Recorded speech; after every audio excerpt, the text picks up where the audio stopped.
Bonsoir à tous, bienvenue sur la chaîne toujours proche des populations. Ravi de vous accompagner pour votre journal sur RTI2 à la une de l'actualité de ce début de week-end. Âgé de 16 ans, Namana Bora souffre d'une tumeur au cerveau qui lui a fait perdre l'usage de ses membres. Faute de moyens pour financer ses soins médicaux, sa mère, son seul soutien, lance un cri de cœur aux âmes généreuses au micro de nos reporters. À l'international, c'est une affaire particulièrement sensible au Tchad. Idriss Youssouf Boy, ex-ministre et directeur du cabinet du président, condamné à 5 ans de prison pour corruption.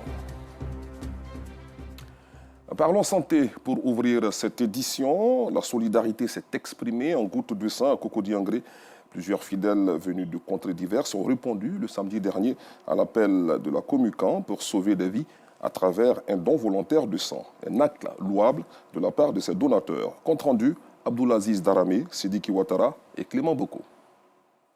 À la mosquée centrale de Cocody-Angré, plusieurs fidèles se sont mobilisés pour participer à l'opération annuelle du don de sang organisée par la communauté musulmane. Un geste fort, rempli de solidarité et de foi, posé par des personnes de bonne volonté. C'est là important pour moi parce que sauver des vies, je pense que si tout le monde le fait, on ne manquera pas de sang.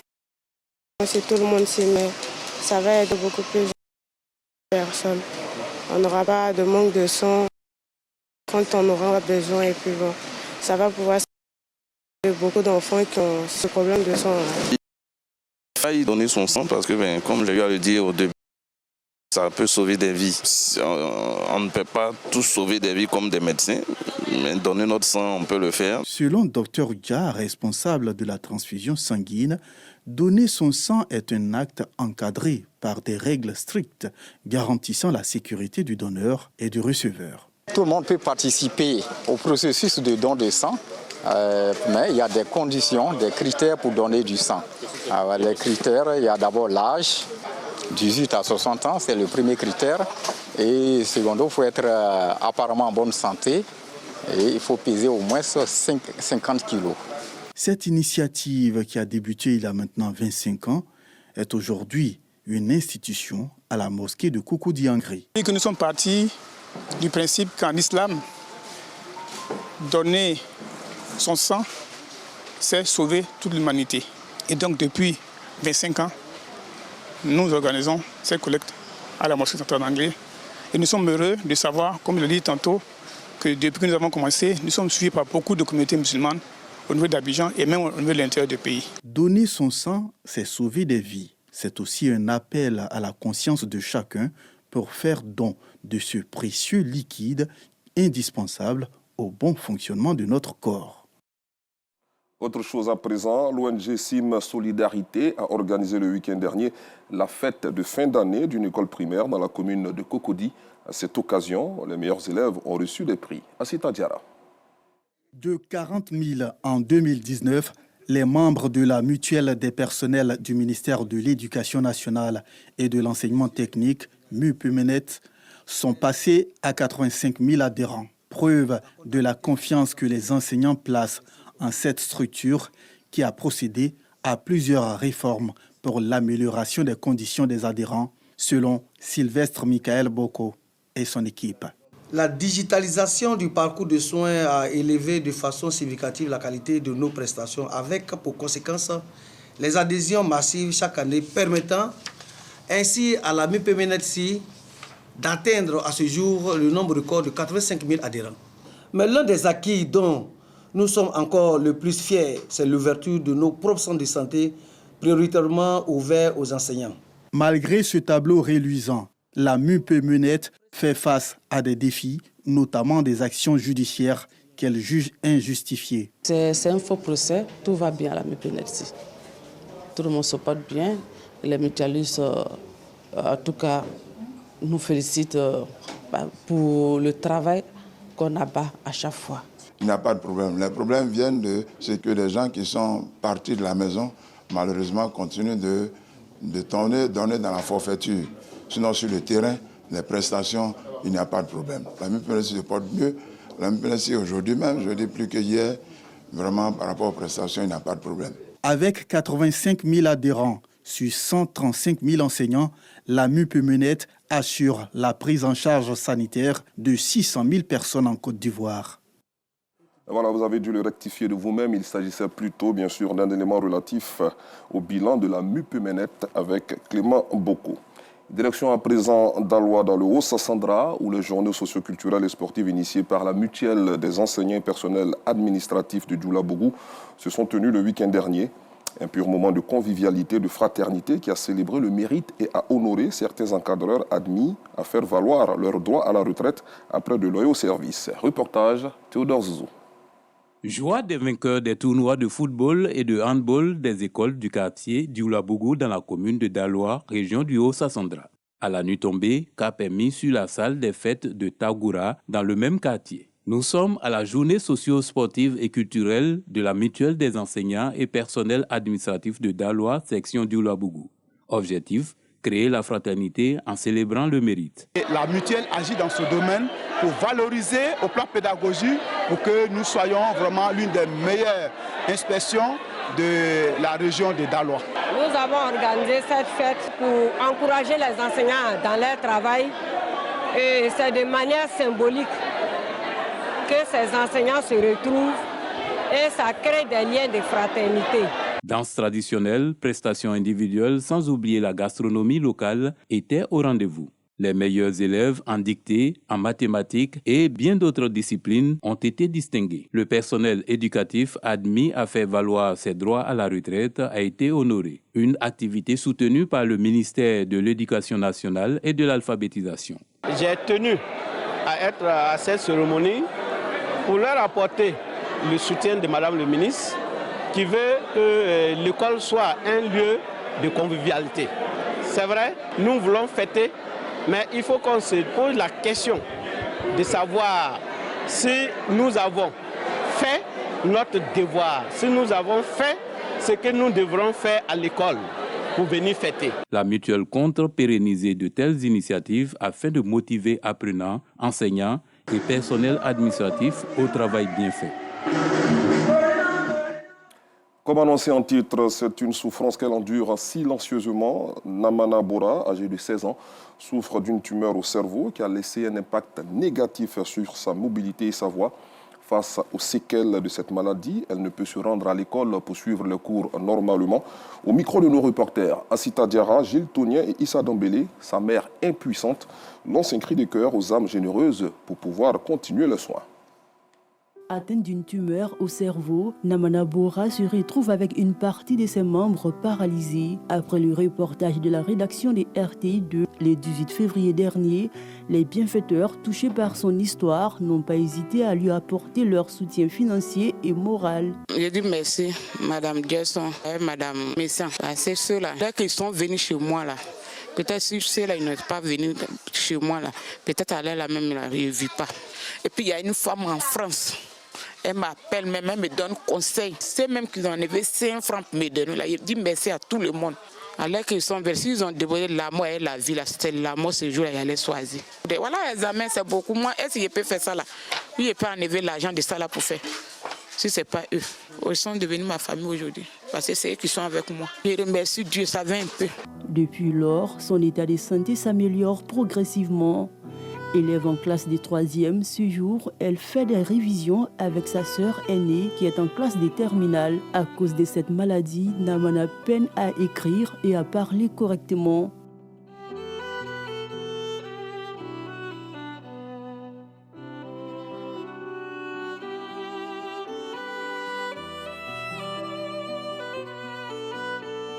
Je suis en train de faire ceci de maths. J'ai mal au bras. Je demande encore des lettres. Difficile pour sa sœur de la voir dans cet état. Souvent les lettres pour écrire, c'est difficile pour elle. Et puis elle n'arrive pas à mémoriser bien les cours, ça la fatigue. Même pour avoir moyenne comme ça la fatigue. Surtout les traitements qu'on faisait. Elle n'arrivait pas à être à l'école, elle était tout le temps à l'hôpital. Ça me brise le cœur, ça me fait très mal de voir ma soeur comme ça. Sans aide ni soutien familial, la mère de Namana sombre dans la détresse. Il y a des parents ici. Jusqu'à elle est là. Si tu n'as pas l'argent, tu n'as pas de parents. Moi, mon affaire est malade. Jusqu'à elle est là. Il n'y a pas mes parents qui ont mis les pieds ici. Là, ils étaient dépassés. La nuit, là, si je me couche, mais je ne dors pas. Pour manger, même, c'est problème. Maison, même, on ne peut pas payer. Il demande aide. À cause de ça, même son papa, même lui, il est parti. Il dit sans se chercher. Même s'il fait son numéro de suite, là, ça ne passe pas. Je ne sais même pas où lui, il est parti. Les quotidiens de Namana se résument autour des séances de rééducation et d'examens médicaux afin de combattre cette tumeur qui a fait basculer sa vie du jour au lendemain. La famille appelle encore à l'aide, aux bonnes volontés pour joindre les deux bouts. Retrouvons notre reporter Clément Boko qui nous conduit cette fois au parc des expositions d'Abidjan où la première édition du marché africain des solutions spatiales a ouvert ses portes le mardi dernier. Longtemps resté l'affaire des grandes puissances, les technologies spatiales représentent un vaste marché d'opportunités que l'Afrique entend capter avec le MAS. Parc des expositions de Port-Boué. Bienvenue au marché africain des solutions spatiales. Ici, les stands sont pris d'assaut par les visiteurs, curieux de voir ces engins qui sortent de l'ordinaire. Une aubaine d'échange pour les exposants. C'est plus la peine d'aller chercher ailleurs. Ici, depuis la Côte d'Ivoire, nous avons la possibilité de fournir des solutions qui répondent aux exigences des marchés vraiment internationaux. Mais la vraie attraction ici, c'est la présence de l'armée ivoirienne, avec plusieurs stands d'exposition. Ces systèmes permettent d'optimiser nos opérations en mer. C'est-à-dire avant de projeter nos navires pour aller faire des patrouilles en mer, on envoie d'abord les drones en première position pour pouvoir faire la patrouille aérienne en fait, pour pouvoir avoir certaines informations, des anomalies ou des infractions avant de déployer nos navires sous le théâtre des opérations. Ça nous permet vraiment de pouvoir optimiser nos opérations au niveau du carburant, du personnel et tout.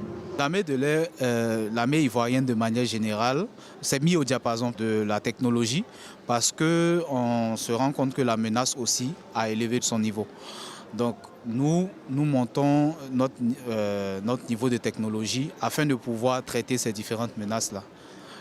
Aujourd'hui, nous sommes en mesure de pouvoir réagir efficacement sur toute l'étendue du territoire national en cas de détresse de personnes en danger, en cas de détresse des aéronefs lors d'un crash.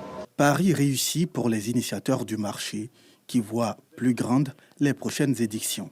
L'espace représentera 22 milliards de bénéfices nets en 2026, selon Space in Africa, pour seulement 20 000 emplois créés sur une potentialité de 2 500 000. Sachez-le très bien. Seulement 0,02% de ces 22 milliards reviennent à l'Afrique. Tout cela est détenu par les multinationales et les compagnies étrangères. C'est cette lourde tâche que votre serviteur, à la tête de l'Agence spatiale africaine, se doit d'inverser. Cette tendance, oui, nous pouvons l'inverser. Présents à ce marché, plusieurs ministres avec à leur tête le ministre d'État, ministre de la Défense. Parlons environnement à présent, la préservation de nos forêts et autres écosystèmes préoccupe les organisations non gouvernementales, les particuliers et de nombreuses organisations et institutions nationales et internationales. Cet intérêt pour l'environnement a poussé les amoureux de la nature à initier le Banco Park Festival. Des précisions avec Clément Boko.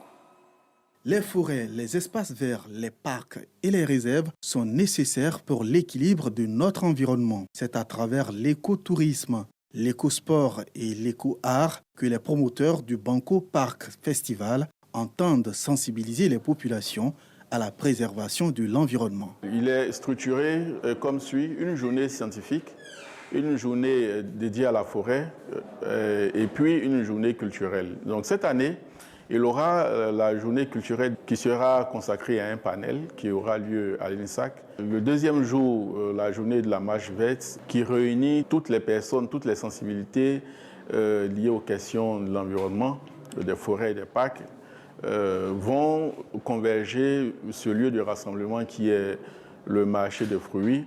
Dominique Ouattara, aller suivre le circuit qui conduit au sein du parc national du Banco, où lors d'une pause, il y aura des déclarations politiques.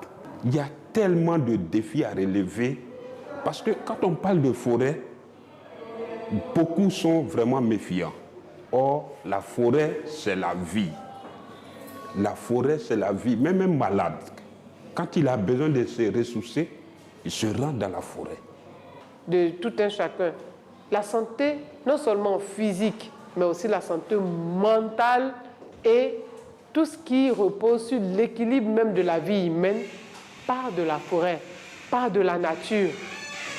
Quand vous avez une bonne connexion avec la nature, vous avez une bonne santé et vous avez aussi de bonnes décisions. Donc, même quand tu es dirigeant, il faut avoir un contact avec la nature, avec la forêt. L'équilibre de la forêt va vous permettre d'avoir aussi un bon équilibre dans vos décisions politiques, dans vos décisions de gestion. Pour cette 3e édition, le cadre choisi est la forêt du Bankou, qui présente toutes les caractéristiques recherchées par les organisateurs. Les visiteurs sont donc attendus massivement pour prendre part à ce festival. À l'international, au Tchad, l'ancien ministre et directeur du cabinet du président Idriss Youssouf Boy a été condamné ce vendredi à 5 ans de prison et à une amende d'1 million de francs CFA pour corruption passive. Nous recevons à présent le docteur Nathalie Touré-Aboua, docteur en pédologie, enseignante-chercheur à l'université Félix Houphouët-Boigny de Cocody, députée de San Pedro et conseillère spéciale du président de l'Assemblée nationale en charge des questions d'environnement et de développement durable. Bonsoir docteur. Bonsoir. Alors première question, c'est quoi la pédologie? La pédologie, en des termes simples, c'est l'étude de la formation, la composition et les propriétés d'un sol, en des termes très simples. Donc c'est la science qui étudie les sols. D'accord. En quoi la pédologie est importante, voire utile dans notre pays? Alors la pédologie est une science qui est transversale, malheureusement méconnue, mais qui est une science qui traverse plusieurs disciplines. Entre autres, la pédologie permet d'avoir une application plus efficace en termes d'agriculture. Dans les bâtiments, donc dans les bâtiments et travaux publics également, la pédologie intervient. Dans les questions de santé publique également, la pédologie intervient. Dans la gestion durable des sols et de l'environnement également, la pédologie intervient. D'accord. Alors c'est une science, vous l'avez dit tout à l'heure, méconnue par les populations. Y a-t-il des actions menées ou à mener pour la rendre un peu plus populaire? Déjà, avant les actions à mener ou à mener pour la rendre populaire, je voudrais, pour que nos téléspectateurs comprennent un peu en quoi consiste cette pédologie-là, quand nous voulons l'appliquer à l'agriculture, en quoi est-ce qu'elle concerne? La pédologie est une science qui permet de connaître les propriétés donc, physiques, chimiques, biologiques d'un sol, afin de savoir la culture la mieux adaptée pour ce sol. Autre chose, la pédologie permet de pouvoir aménager véritablement, mais surtout efficacement, les terres. Ça veut dire quoi? Que nous avons un terrain X et nous voulons faire des études de sol. Et ces études de sol vont nous permettre de savoir également comment mieux conseiller le détenteur de ces terres-là. La pédologie peut nous permettre également de pouvoir mieux contribuer, comme je l'ai dit tantôt, à toutes les questions liées à la santé publique. Comment? Quand nous faisons des études de pédologie, cela nous permet de détecter le niveau de contamination d'un sol. Donc si le niveau de contamination du sol il est avéré, il va sans dire qu'il y aura des phénomènes de transfert donc, du contaminant du sol vers la culture, donc la plante, qui va après se retrouver dans l'organisme humain. Donc nous serons en face d'un problème de santé publique parce que la personne qui aura consommé donc, les cultures pratiquées sur ce sol peut se retrouver voilà, en présence de certaines maladies. Donc voilà un peu quelques éléments qui nous permettent vraiment de comprendre comment la pédologie intervient dans divers domaines de notre vie au quotidien. Maintenant, en termes d'action à mener, il faut dire qu'il y a une dizaine d'années de cela déjà, nous avons mis en place l'association des spécialistes des sciences du sol. Donc c'est une association qui regroupe des pédologues qui a commencé à mener des activités, mais je vous avoue que pour l'instant, nous sommes un peu en berne et il est question là de redynamiser cette association pour mieux faire connaître ce que c'est que le pédologue et quelle est sa place dans le développement d'un pays. Alors, vous êtes enseignante-chercheur à l'université Félix Houphouët-Boigny de Cocody. Est-ce qu'il y a un engouement, un intérêt particulier au niveau des étudiants concernant la pédologie? Je peux dire oui, sans hésiter, parce que vous savez que de plus en plus, nous rentrons dans l'ère de la protection de l'environnement. Donc la pédologie s'englobe également dans cette vaste thématique qui concerne tout ce qui touche au changement climatique, à la protection des terres. Donc les étudiants s'intéressent de plus en plus à cette science. Par exemple, moi je prends des étudiants en Master 1 et en Master 2. Ils sont nombreux, mais surtout, ils sont très intéressés voilà, à cette science. D'accord. Un cas pratique, je suis agriculteur, j'ai un sol, je veux y cultiver du cacao. Qu'est-ce qu'un pédologue peut me conseiller? Alors, vous avez un sol, vous voulez cultiver du cacao, c'est très simple. Un pédologue va vous conseiller en vous disant que il faut que votre sol soit un sol ferralitique. Un sol ferralitique, c'est quoi? C'est juste un sol qui est riche en oxyde de fer. Donc, il aura une couleur jaunâtre ou bien une couleur rougeâtre. Il faut que le sol soit bien drainé. Il faut qu'il soit argilo-sableux, donc un peu d'argile, un peu de sable. Et puis, que ce soit dans une zone généralement humide comme le sud du pays, les zones voilà, où la pluviométrie est pratiquement moyenne pour permettre justement à votre cacao de pouvoir bien se développer. D'accord. Merci beaucoup, docteur Nathalie Touré-Aboua. Je rappelle que vous êtes docteur en pédologie, enseignante-chercheur à l'université Félix Houphouët-Boigny de Cocody, députée de San Pedro et conseillère spéciale du président de l'Assemblée nationale en charge des questions d'environnement et de développement durable. Allez, fin de cette édition. Merci de l'avoir suivi. Bon week-end sur RTI2.